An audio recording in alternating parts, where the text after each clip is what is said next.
Good morning everyone. सुंदर दिवसाची सुरुवात झाली आहे आणि त्यासोबतच कामाची देखील. तर आज डब्यासाठी मी बनवत आहे भरलेली ढोबळी मिरची. सोपी आणि झटपट होणारी रेसिपी आहे.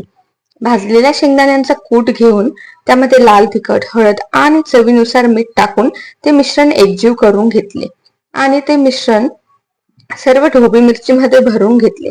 त्यानंतर मोहरी, जिरे, कढीपत्ता आणि हिंगाची खमंग फोडणी देऊन त्यात भरलेल्या ढोबळी मिरच्या फ्राय करण्यासाठी ठेवल्या. 5 मिनिटांनंतर झाकण काढून दुसरी बाजू फ्राय करण्यासाठी ठेवली आणि लगेचच एका बाजूला चपाती करण्यास सुरुवात केली. स्वयंपाक बनवून झाला आणि रायाची गुड मॉर्निंग देखील झाली. उठल्या उठल्या आम्हा मायलेकांच्या गप्पा चालू झाल्या. रायाची तयारी करून मी घरातील सर्व कामे आवरून घेतली.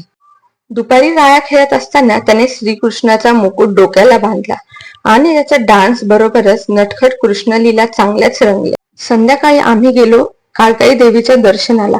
सुंदर आणि प्रसन्न हे मंदिर आहे. मंदिराच्या कळसाचे दर्शन घेऊन आम्ही मंदिरात गेलो. या मंदिराच्या गाभाऱ्यात एक वेगळेच चैतन्य आहे. देवीला बघून मन शांत आणि प्रसन्न होते. अनेक सुवासिनी येथे ओटी भरण्यास येतात.